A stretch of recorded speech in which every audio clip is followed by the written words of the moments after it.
বাংলার মুকুটে জুড়লো নয়া পালক। ইন্ডিয়ান আইডল জিতে বাড়ি ফিরলেন বাংলার মেয়ে। সুরের জাদুতে ট্রফি আর মন দুই জিতলেন মানসী। ট্রফি ছাড়াও পেয়েছেন নগদ 25 লক্ষ টাকা। এমনকি সঙ্গে করে বাড়ি নিয়ে এসেছেন একটি 4 চাকা গাড়ি। শিরোপা এলো বাংলায়। ইন্ডিয়ান আইডল 15 বিজেতা হলেন মানসী ঘোষ। শুধু খেতাব আর ট্রফি নয়, পুরস্কার হিসেবে তিনি পেয়েছেন 25 লক্ষ টাকা। শুভজিৎ চক্রবর্তী ও স্নেহা শঙ্কর পরাজিত হয়েছেন মানসীর কাছে। তারা দ্বিতীয় এবং তৃতীয় স্থান অধিকার করেছেন। বাংলার মেয়ে হিসেবে প্রথমবার ইন্ডিয়ান আইডলের জয়ী ট্রফি বাড়িতে আনতে পেরে খুশি মানসী ঘোষ। তবে সঙ্গীত শিল্পীর কথায় স্বপ্ন এখনই পূরণ হয়নি। অরিজিৎ সিং এর সঙ্গে গান গাওয়ার শখ রয়েছে তার। সেই সুযোগ যেদিন আসবে সেদিন স্বপ্ন পূরণ হবে। ইন্ডিয়ান আইডলে প্রথম হয়ে বাড়ি ফিরতেই মায়ের হাতের চিংড়ি কাতলা খেয়ে যেন পরিপূর্ণ তৃপ্তি পেয়েছেন। তবে মায়ের হাতের মাটন কষা সব থেকে বেশি পছন্দ মানসী ঘোষের। নিজেই সে কথা জানিয়েছেন এই সঙ্গীত শিল্পী। আপনাদের জানিয়ে রাখি, মাত্র 4 বছর বয়স থেকেই তার গান শেখা শুরু।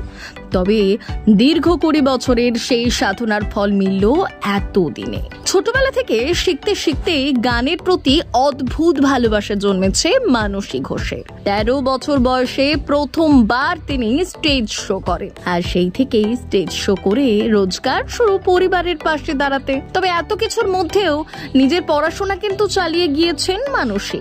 দমদমের ক্রাইস্ট চর্চা হাই স্কুল থেকে পাশ করে ইংরেজিতে অনার্স নিয়ে শিয়ালদহ সুরেন্দ্রনাথ কলেজ থেকে গ্র্যাজুয়েশন করেছেন 2021 সালে। আবার ওই একই বছরে সুপার সিঙ্গারে অংশগ্রহণ করে দ্বিতীয় স্থান অধিকার করে নেন মানসী ঘোষ। তবে সেখানেই থেমে থাকেননি তিনি।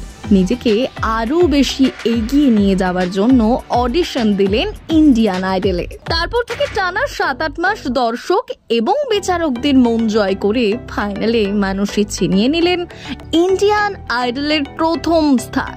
বাংলা থেকে এর আগে প্রথম হলেও বাংলার মেয়ে হিসেবে মানসী প্রথম জয় করেছেন এই খেতাব। ইতিমধ্যেই তার প্রশংসা করেছেন অক্ষয় কুমার থেকে শুরু করে করণ জোহর, কঙ্কনা রানাওয়াত, অনুপম খের, গোবিন্দা, সুখবিন্দর সিং সকলে। এমনকি সঙ্গীত পরিচালক ললিত পণ্ডিতের সুরে মান্নু কিয়া করেগা বলিউড সিনেমায় প্লেব্যাকে গলা মিলিয়েছেন শানের সঙ্গে। নিজের অরিজিনাল একটি বাংলা সিঙ্গেলও খুব তাড়াতাড়ি বেরোবে বলে জানিয়েছেন মানসী। শুনলে অবাক হবেন, এই গানের সুর তিনি নিজেই দিয়েছেন। বেসরকারি চ্যানেলের হয়ে আগামী মে মাস থেকে ওয়ার্ল্ড ট্যুর রয়েছে তার। বাবা, মা, মাসি তার সব থেকে বড় সাপোর্ট বলেই জানিয়েছেন মানসী ঘোষ। তার আইডলের তালিকায় রয়েছেন লতা মঙ্গেশকর, আশা ভোসলে, সুনিধি চৌহান, শ্রেয়া ঘোষাল সহ আরো অন্যান্যরা। তবে তার সব থেকে বেশি পছন্দ জনপ্রিয় সঙ্গীত শিল্পী অরিজিৎ সিংকে। আর সেই কারণেই তো এই সঙ্গীত শিল্পীর গানে গলা মেলানোর ইচ্ছে মনে রয়েছে মানুষের। ব্যুরো রিপোর্ট, প্রথম বাংলা।